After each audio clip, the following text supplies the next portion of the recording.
Oh, living the good life in Qatar. Welcome, guys. Hey guys, and in this video we're going to talk about one of the smallest countries in the world, but it has the highest per capita income in the world. We're going to talk about Qatar and its capital, Doha. Where's Qatar located? It's located on a peninsula in the Persian Gulf. Its area is 11,500 kilometers, which is about half the size of the state of New Jersey. The population of the country is 2.8 million people, and the population of its capital, Doha, is 956,000 people. Today, Doha is known for its futuristic skyline and modern architecture inspired by Islamic design, such as the Limestone Museum of Islamic Art. Before coming here, I had this impression that everyone here must be extremely wealthy and that every other guy has a Ferrari. Well, of course, there's no shortage of luxury cars in the streets, as well as villas and yachts, but not to the extent that I was expecting. In fact, after 2 days, I only saw one Ferrari. Hi. Oh, hi! Welcome to Qatar! Thank you very much. Okay, goodbye. The locals here make up about 15% of the population, while the remaining 85 are foreign workers. The population is growing rapidly. High salaries in the oil, tourism, and construction industries are attracting a lot of foreigners. First, let's point out some cultural aspects. Qatar's legal system is a mixture of civil law and Sharia law. For example, adultery is punishable by 100 lashes. Wow, that must hurt. In some cases, Sharia-based family courts treat a woman's testimony as being worth half that of a man. Also, polygyny is permitted. If you are in Qatar, you're one of us, says a sign urging tourists to dress modestly. And I agree, a little bit of respect will go a long way. Foreigners should avoid public displays of affection, and women should keep their shoulders and knees covered. Alcohol consumption is limited, and it's limited to some 5-star hotels that are allowed to sell it. This hotel, Sheraton Grand, with a distinct pyramid shape, was the first 5-star hotel in the city, built all the way back in 1979.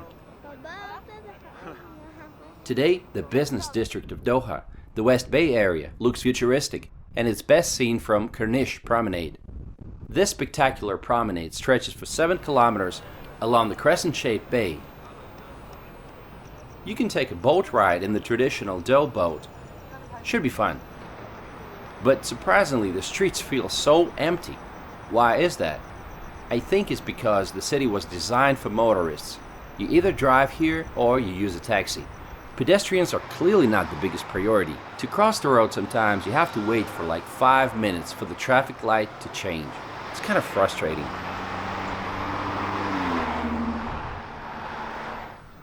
What's the recent history of Qatar? In the 19th and early 20th centuries, Qatar was part of the Ottoman Empire. Later, it was under the protectorate of Great Britain until it claimed its independence in 1971. Some 50 years ago, the main industries were fishing and pearl hunting. There is even a large oyster and pearl statue on the south end of the Corniche. But all of that changed once they discovered oil. Today, oil and gas industries account for 55% of the country's GDP. Qatar is lucky to have 1.5% of the world's proven oil reserves and 13% of the world's natural gas reserves. It's also the world's largest exporter of liquefied natural gas. Gas at the pump station is affordable. It's even cheaper than in the UAE, 45 cents per liter or $1.6 a gallon. The current Emir of Qatar is Tamim bin Hamad Al Thani, and you can see his portraits on many buildings. Actually, he's pretty young, he's just 39 years old. Those who are interested in the world news are probably familiar with Al Jazeera News Network, but few know that it was founded here in 1996 by the Qatari government. In June 2017, Qatar found itself in the middle of a diplomatic crisis when Saudi Arabia, along with Bahrain, Egypt, and the United Arab Emirates and some other countries, severed all ties with Qatar, claiming that Qatar was supporting some bad guys and military groups aimed at destabilizing the region. They closed off their airspaces, territorial waters, and land borders to Qatar. Saudi Arabia even wanted to go as far as building a water canal that would separate the two countries and actually turn Qatar into an island. Qatar denies all of those claims. It's politics, so it's gotta be controversial, so I'm not taking sides. Meanwhile, Qatar is in full swing preparing to host the greatest football event in the world, World Cup 2022. It's a huge responsibility. This will be the first World Cup ever to be held in the Arab world. Matches will be held at 8 stadiums. 7 of them are being built from scratch. But what about the alcohol restrictions, you might ask? What are the football fans going to do without beer? At the time of the championship, the sale and consumption of alcohol will be legalized, but mostly limited to fan zones. Because Doha has a hot desert climate and temperatures in the summertime can easily reach 50 Celsius, for the first time in history, the World Cup will be held in November and December. This in front of you is a giant statue of Ori, the oryx that was the mascot for the 15th Asian Games, which took place in Doha back in 2006. The stadiums will be connected by the metro, which was specifically built for the World Cup. The metro was opened in May 2019 and it's fully automated. For now it has 3 lines and 37 stations, but eventually Doha Metro will have 4 lines and around 100 stations for the entire network. We're in Qatar and we're trying to use the subway. Let's see if we can do it.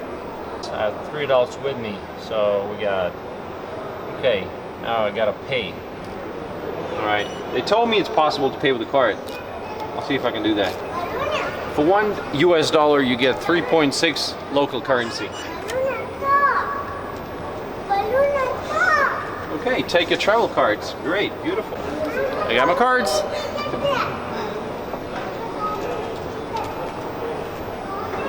Let's go. Train cars have different classes: standard class, family class, and gold class. One trip in standard class costs about $50. If you decide to explore and just jump on the subway and travel a few stops away from the city center, the metro will be traveling above the ground, and all you can see from the window is the endless desert, road intersections, and oil refineries.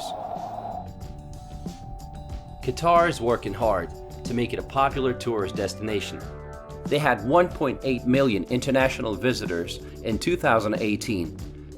The cruise industry continues to grow at a rapid pace, with Qatar welcoming 31 ships in 2018, which was an 83% increase compared to 2017.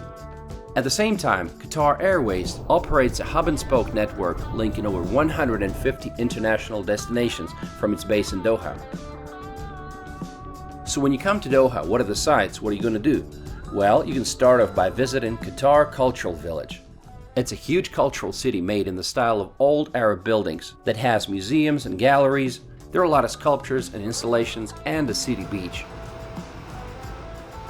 Another location you might want to visit is the Pearl of Qatar.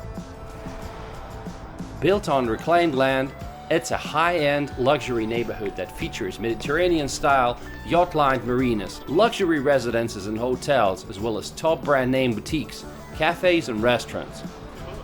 Walk around the promenade and you'll see rows of yachts moored on the pristine water. You can also take a water taxi across the Porto Arabia Marina. I found it a bit strange again that there weren't too many people there, so it felt like being on a film set. The cool thing about this island is that it will feature the world's largest district cooling plant. It's going to be a 130,000 ton district chilled water plant that will serve the cooling needs of all buildings on the island. This is one of the few areas in Doha where foreigners are allowed to buy real estate. As a bonus, they're automatically granted residency, which extends to the owner's family for the whole duration of the ownership. How are you? Good, good.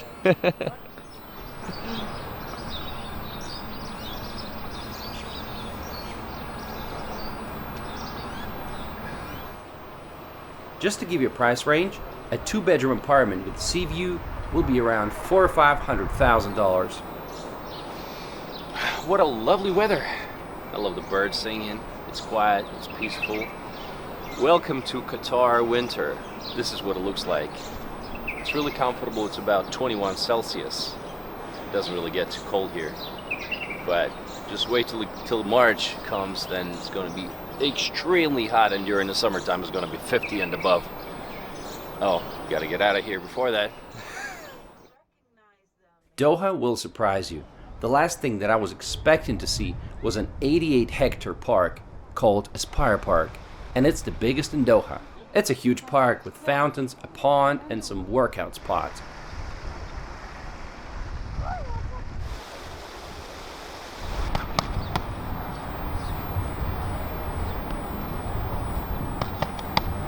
Nice boxing. Now, would you believe this is Qatar? I mean, 20 years ago, this was a desert.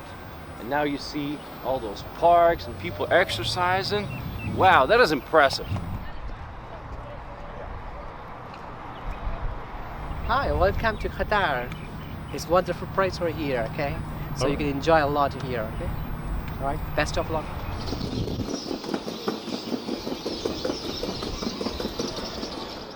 In the evening, it's a good idea to visit some traditional markets like Souk Waqif.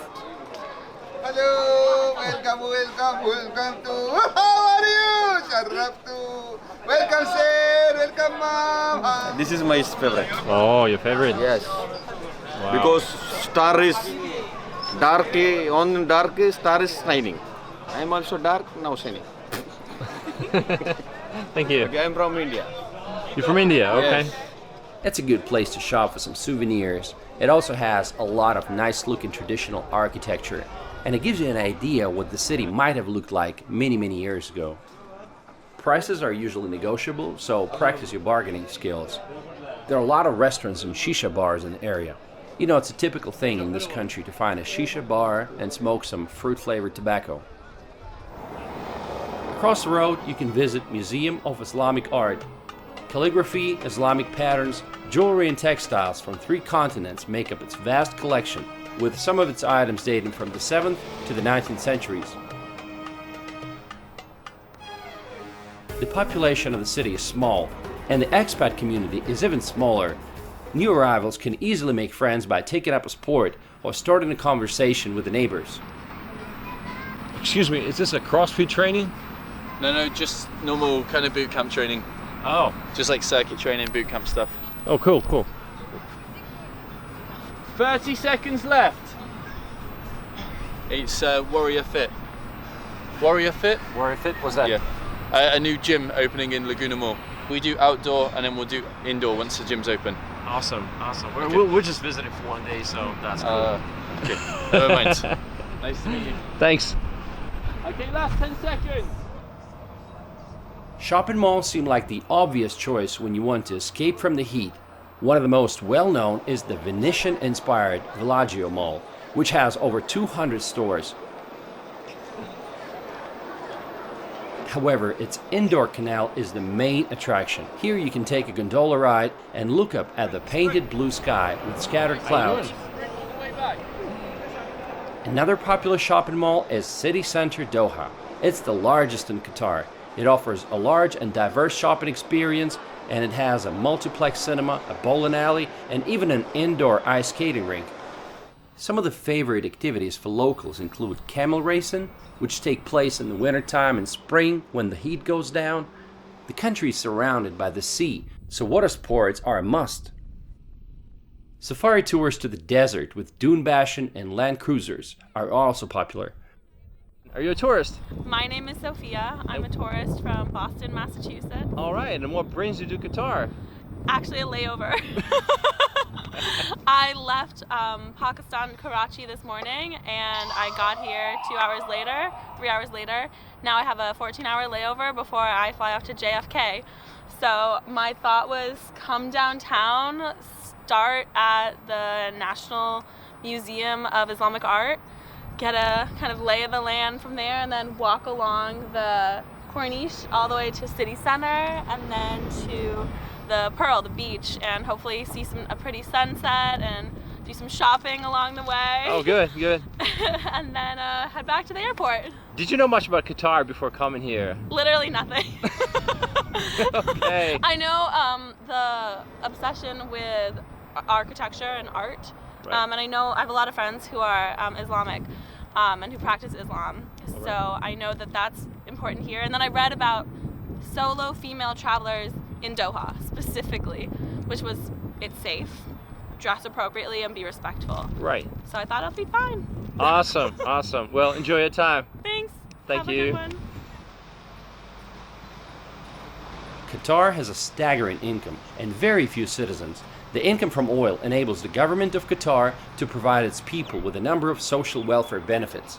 These include free healthcare and housing paid for partly by the government. Education is free and scholarships are available to qualified students for study abroad or at the University of Qatar. The biggest challenge for Doha is the heat. Some local building companies have implemented various forms of cooling technology to alleviate the extremely torrid climatic conditions. Qatar is very safe, with low levels of even petty crime. Many people try to compare Doha with Dubai. Indeed, this comparison makes sense. Their starting points are very similar.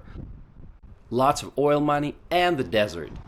Of course, Doha is not there yet, but the city is doing its best to narrow the gap.